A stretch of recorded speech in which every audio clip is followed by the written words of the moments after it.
Hey everyone, buckle up, because today we're diving deep into one of the most incredible turnaround stories in recent history. You can see that again. We're talking about Chattanooga, Tennessee, a city that went from being labeled, get this, the dirtiest city in America back in 1969 Oh, yeah, I've heard about that. to becoming a tech hub, a true innovator. And nicknamed Gig City. Exactly. Gig City, home to some of the fastest internet speeds in the world. It's quite a journey. It really is, and our primary source for this deep dive is a fascinating webinar by Brent Messer, Chattanooga's former CIO. The guy who basically spearheaded this whole transformation. Yeah, he's got some incredible insights into how they use technology and strong leadership to completely reinvent themselves. It's almost hard to believe the scale of the change. I know, right? From a city struggling with severe pollution, low life expectancy, and a sputtering economy in 1969, To attracting major companies like Volkswagen. pioneering electric transportation system. And leading the way in smart city initiatives, all within a few decades. It's mind-boggling when you think about the milestones they hit along the way. Like building the world's largest freshwater aquarium. At the time, it was the largest. Right, at the time. Launching the first completely free electric shuttle service. And developing, what was it, the world's first and largest electric smart grid? Yeah. They were thinking big and pushing boundaries left and right. And that smart grid is actually key to how Chattanooga became Gig City. Fill us in. They cleverly repurposed the fiber optic network originally built for the grid to deliver super-fast gigabit internet to their citizens. A move that put them on the map as a tech leader. Absolutely. It wasn't just about having cool, fast internet, though that's definitely a perk. Oh, yeah. It was about attracting businesses, creating jobs, and ultimately saving millions of dollars through this more reliable power system. And don't forget the boost to their reputation. True. Being known as an innovative, tech-savvy city is a huge draw for talent and investment. It's like they were playing a different game altogether. But let's rewind a bit. Messer doesn't sugarcoat things when describing the state of affairs when he first stepped into the CIO role. Oh, you mean the story about the city's network crashing? Twice, during his very first meeting with the mayor. Talk about a memorable first impression. And that pretty much sums up the sorry state of Chattanooga's IT infrastructure back then. A complete mess of outdated hardware. A chaotic data center. And a total lack of basic security policies or disaster recovery plans.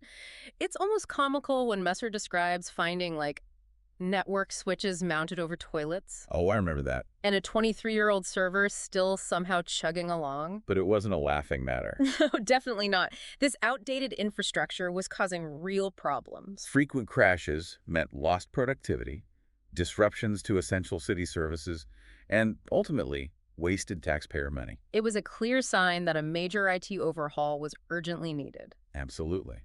And Messer didn't just jump in and start throwing money at the problem either. He sounds like a pretty methodical guy. Very much so. His first move was to conduct a thorough, comprehensive assessment of the entire city's IT ecosystem. He wanted a clear picture of the full scope of the challenge before crafting a solution. So it was like a digital detective investigation, figuring out where things went wrong. Exactly. And based on his findings, he made some pretty drastic changes. He completely restructured the IT department. How so?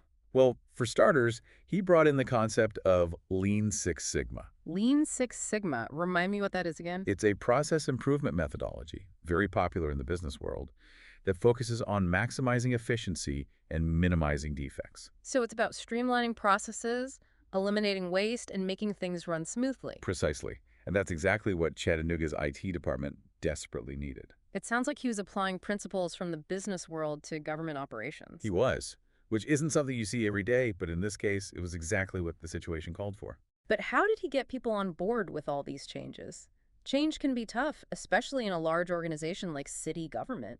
He knew that people were at the heart of any successful transformation. So alongside the structural changes, he focused on building a new culture within the IT department. He wanted to shift their perception from just being a service provider, kind of in the background. Right, like the IT guys you call when your computer crashes. Yeah, exactly. To being a strategic partner, working hand in hand with other city departments to achieve common goals. He wanted them to be seen as problem solvers, collaborators, and innovators. Exactly. And he understood that to get that buy-in, To truly innovate, Mm-hmm. you need more than just compliance. You need enthusiasm and a shared sense of purpose. So it was about inspiring his team and giving them a sense of ownership over the process. Absolutely. And that's where his 4 pillars of excellence come in. Oh, right. He lays those out pretty clearly in the webinar. These pillars form the foundation for his entire approach to leadership and transformation. And they were, Operational excellence, which means. striving for peak efficiency and effectiveness in every aspect of their work. Got it. What was next? Standardization and reuse, Meaning. implementing industry best practices, centralizing IT systems and processes, making everything work together seamlessly. That makes sense, especially given the chaotic state they started in. What else? Sustainability. Interesting. What did that entail? It wasn't just about environmental concerns, though that was part of it. Okay. Messer saw sustainability as good business sense, energy-efficient data centers, reducing paper consumption, things like that. He was ahead of his time on that one. And the last pillar. Technological maturity. So making sure their infrastructure was up to date. Exactly. Secure and able to support the city's evolving needs. He knew that without a solid technological foundation, true innovation would be impossible. It's like trying to build a house on sand. It's just not going to work. Exactly. So he was tackling all 4 of these pillars simultaneously. It must have been a massive undertaking. It was. But he knew that success in one area would reinforce the others, kind of creating this positive feedback loop. So where did he actually begin? I mean, with the IT department in such disarray, it must felt overwhelming. He focused on the most critical issues first. Stabilizing that crumbling network infrastructure, boosting their woefully inadequate security, and relentlessly rooting out any wasteful spending. So he started by stopping the bleeding, so to speak. Exactly. And he had some early wins, too, like uncovering hundreds of unused phone lines that were costing the city a fortune. Talk about low-hanging fruit. Well, But I bet those early victories were crucial for building momentum and demonstrating that his approach could actually deliver tangible results. absolutely. And as they started racking up those wins, he began laying the groundwork for something even more radical. Okay, now I'm intrigued. A complete overhaul of their structure and culture. It was an experiment that became legendary within the organization. They called it Chagile. Chagile. Sounds like chaos meets agility. What exactly was it, and how did it change the game? Well, Chagile was Messer's term for a radical experiment where he applied the principles of Agile Scrum. Agile Scrum. Yeah, which is a project management framework that's super popular in the software development world, to the entire IT department. So he was taking something from Silicon Valley and transplanting it into city government. He was. It was pretty unheard of at the time, but he had a hunch it could be transformative. So how did it actually work in practice? Did they have those daily stand-up meetings and work in sprints like a tech startup? It's funny you should mention that. Messer literally did away with the traditional hierarchical structure. Wait, seriously, he just abolished the entire chain of command. He did. He brought the entire IT department together, got rid of the old org chart, the whole shebang, and announced that they were going to operate as self-managing teams. Wow, talk about shaking things up. I can't even imagine the reaction. There was definitely some pushback. I bet. Especially from folks who were comfortable with the old way of doing things. You're telling me. But Messer kind of anticipated that. He saw Chagile as a way to separate those who were genuinely excited about change from those who were content with the status quo. It became a filter, in a way. That's a fascinating way to look at it. It wasn't just about implementing a new framework. Yeah. It was about using that framework to identify the innovators within the organization, the people who were ready to embrace a different way of working. Exactly. And it led to some really interesting team dynamics. One of the most striking examples is the story of Team CR Day. CR Day, what's that stand for? It stands for Create, Read, Update, Delete, which are basic operations in software development. This particular team really took the self-managing aspect of Chagile to heart. In what way? They decided to proactively swap out underperforming team members.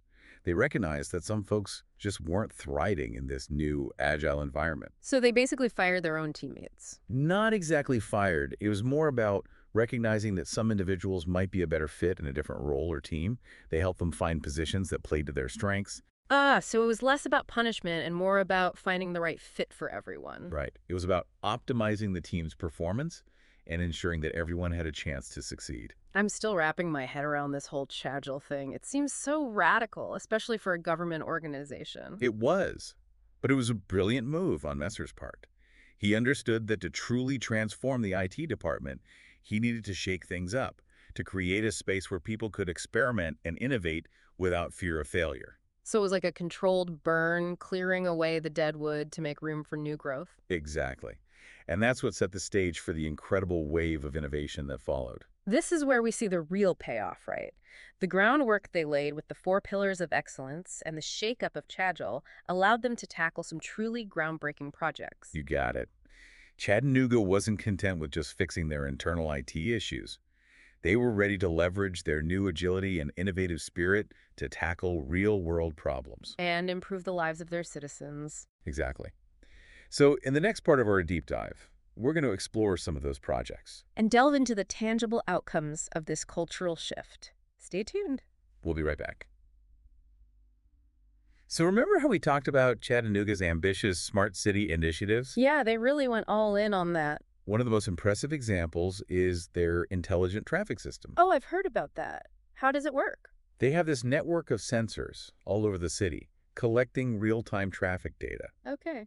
And then they use some pretty sophisticated analytics to optimize traffic flow, adjust signal timings, things like that. So it's like having a digital traffic conductor, making sure everything runs smoothly. Exactly. And the results are impressive. They've seen significant reductions in congestion, which means shorter commutes. Which means happier drivers. Exactly. Hmm. And it also means less air pollution because cars aren't idling in traffic as much. It's a win-win all around. Definitely. And they didn't stop there. They also partnered with Oak Ridge National Laboratory. That's a pretty big deal, right? Oak Ridge is a world-renowned research institution. It is. They worked together to create a first-of-its-kind smart grid. What's so special about this smart grid? It uses all sorts of advanced technologies to enhance energy efficiency and reliability. Okay. It can predict and respond to changes in demand. It can identify and fix problems before they cause outages. It's really quite remarkable. So not only does it save the city money on energy costs, it also helps reduce their carbon footprint. You got it. They were tackling these big systemic challenges head-on, finding creative, tech-driven solutions to make a real difference in people's lives. It really embodies that whole smart city concept, using technology to improve the quality of life for residents. And they didn't do it alone. They actively sought out partnerships with universities, research institutions, and private companies. So it was about leveraging the expertise and resources of others? Absolutely. They understood that collaboration is key to amplifying innovation. No single organization has all the answers. It's a great reminder that even a mid-sized city like Chattanooga can achieve incredible things by being strategic and collaborative. Exactly. They weren't afraid to reach out and ask for help. They saw it as a strength, not a weakness. Messer talks a lot about the importance of fostering an environment where people feel comfortable sharing ideas, taking risks, and learning from their mistakes. He does. He knew that innovation thrives in a culture of trust and open communication.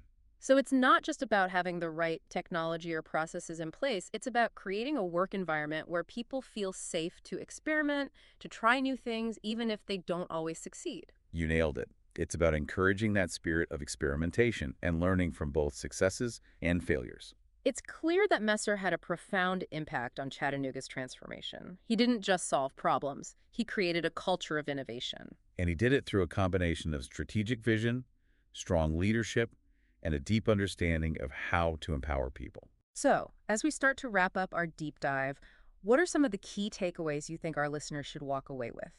What can someone who might not be a CIO, who might not even work in tech, learn from Chattanooga's story? That's a great question. I think the most important lesson is that innovation isn't a destination, it's a journey. It's about constantly challenging the status quo, seeking out new ideas, and finding ways to do things better. So it's a mindset. Absolutely. It's about embracing change, being open to new possibilities, and recognizing that small improvements can lead to big results. It's about not being afraid to try something new, even if it seems a bit risky or unconventional. You got it. Chattanooga's story shows us that we don't have to wait for someone else to make things better. We can all be innovators in our own way. Whether it's at work, in our communities, or even in our personal lives, it's about looking for opportunities to make a difference and having the courage to take action. And who knows? Maybe this deep dive has sparked an idea or inspired a change in your own life. Remember, transformation always starts with a single step. Great point. Now, let's shift gears a bit and delve deeper into some of the specific strategies Messer used to cultivate that culture of innovation within the IT department. Sounds good to me. He implemented some pretty interesting tactics, things that go beyond just implementing new technologies or processes. He did. He understood that culture change requires a multifaceted approach.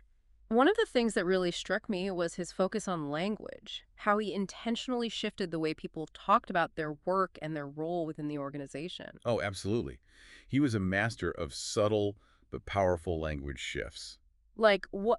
Give me an example. Well, one of the things he did was encourage his team to stop using the term internal customer when referring to other city departments. Internal customer. That's a pretty common term in a lot of organizations. It is. But Messer felt it created a kind of us versus them mentality, like IT was a separate entity from the rest of the city government. So, what did he replace it with? He emphasized the idea that everyone within the organization was a partner, working together to serve the true customer, the citizens of Chattanooga. That's a subtle but powerful distinction. It changes the entire dynamic from a transactional relationship to a more collaborative one. Exactly. It fosters a sense of shared ownership and responsibility, which is essential for driving innovation. What other language shifts did he make?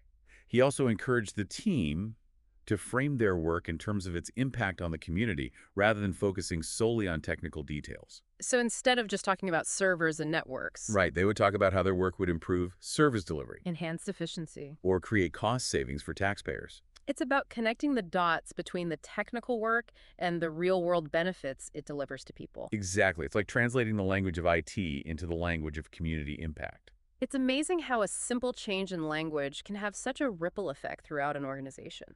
It can. It's about shaping perceptions, influencing behavior, and creating a shared sense of purpose. It's a reminder that leadership is about more than just making big strategic decisions.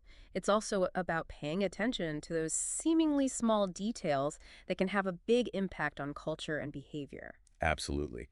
And Messer also understood the importance of clearly articulating his vision for the IT department. He needed to paint a picture of where they were heading and why it mattered. Exactly. He knew that to inspire and motivate his team, they needed to understand how their work fit into the bigger picture, how it contributed to the overall transformation of Chattanooga. So he wasn't just telling them what to do, he was explaining why it mattered. He was connecting the dots between their daily tasks and the larger goal of creating a thriving, tech-driven city. It's about creating a narrative that people can connect with, Yes, a story that resonates with their values and aspirations. so they feel like they're part of something bigger than themselves. Exactly.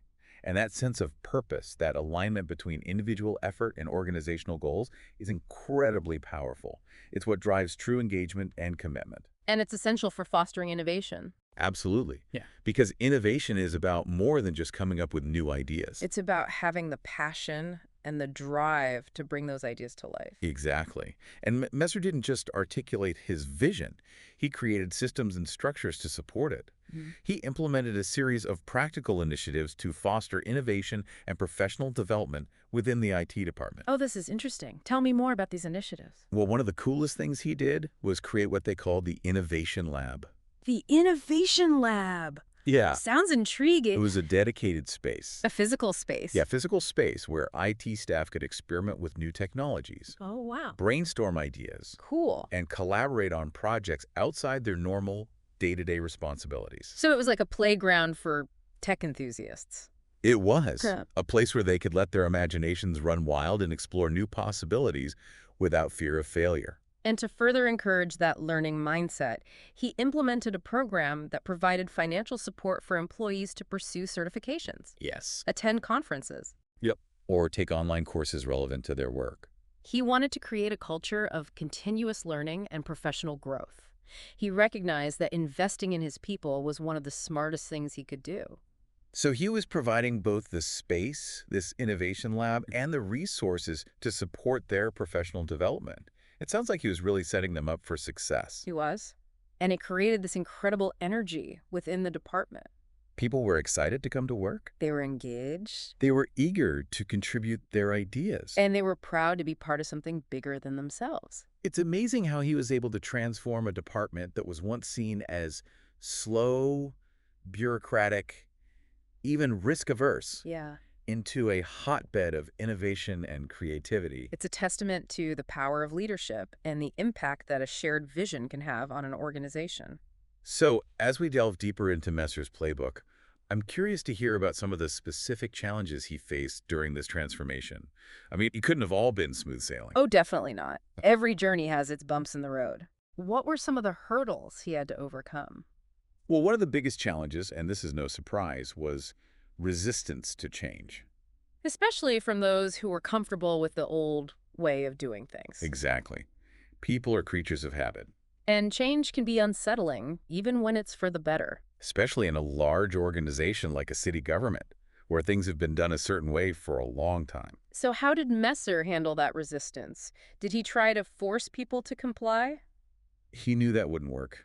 You can't force people to embrace change.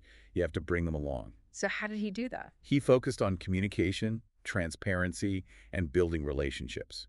He made sure to explain the rationale behind the changes, highlighting the benefits for both the IT department and the city as a whole. So instead of just saying, this is how we're going to do things now, Right. he took the time to explain the why to help people understand the bigger picture. Exactly. He wanted people to see the value in the changes, not just view them as arbitrary directives from on high.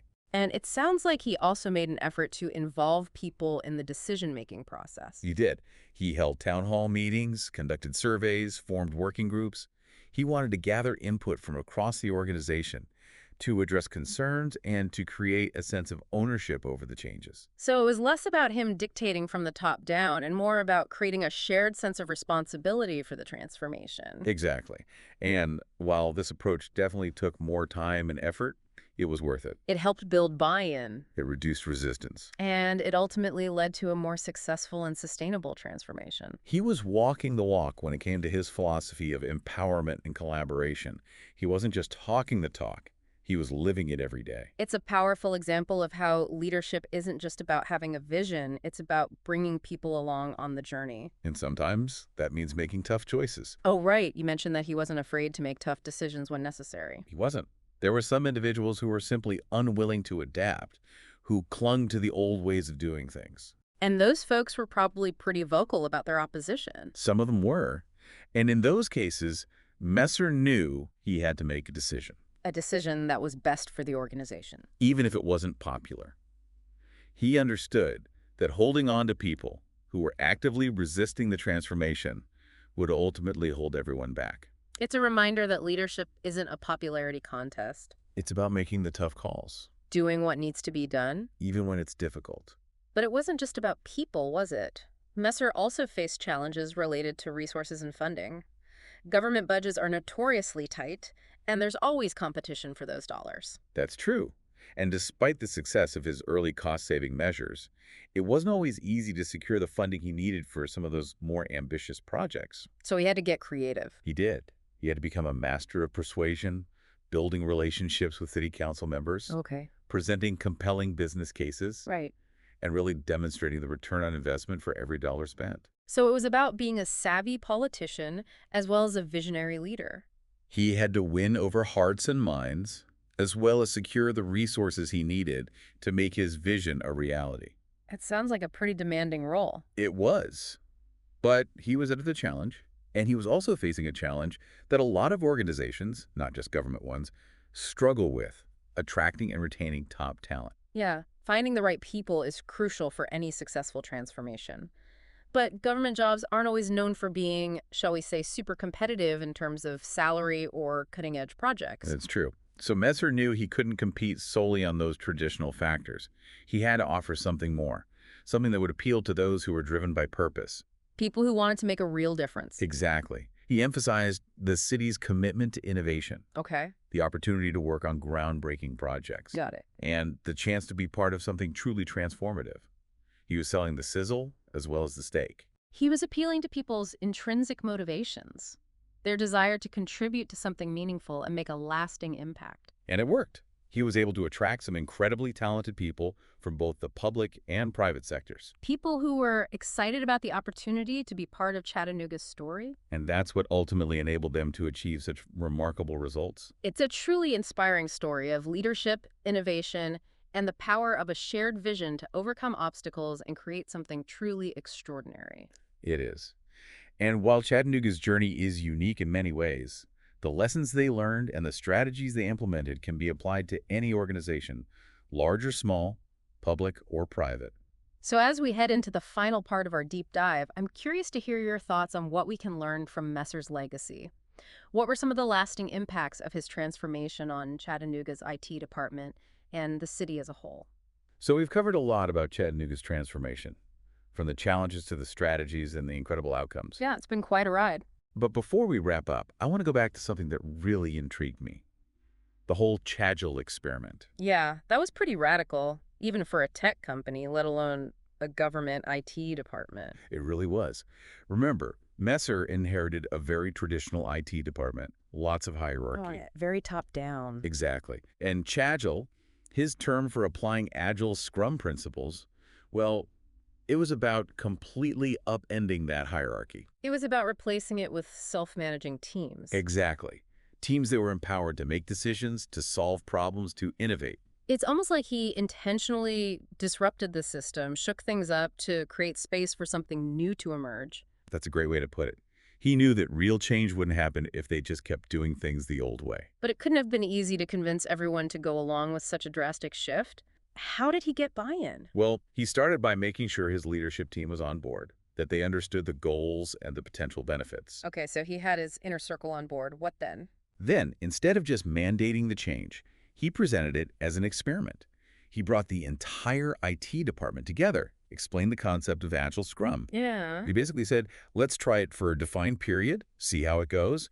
If it doesn't work, we can always go back to the old way. So it was like a pilot program. Exactly, which made it less threatening for folks who were hesitant or skeptical. And I imagine that having those scrum masters, those facilitators, helped keep things from descending into complete chaos. Absolutely. Their role was to guide the teams, help them define goals, break down tasks, and stay on track. But the teams themselves had a lot of autonomy. They were responsible for figuring out how to achieve those goals. It's fascinating how that Chagall experiment acted as a kind of filter, separating those who thrived in this new self-managed environment from those who didn't. It did. Remember the story of Team CRU? Oh, yeah. The team that decided to swap out some of their members to optimize performance. It takes a lot of self-awareness and courage to do that, both for the team as a whole and for the individuals involved. It speaks volumes about the level of trust Messer had cultivated. People felt safe to take risks, to experiment, to make mistakes. Exactly. And that's what innovation is all about, being willing to try new things, even if it means failing sometimes.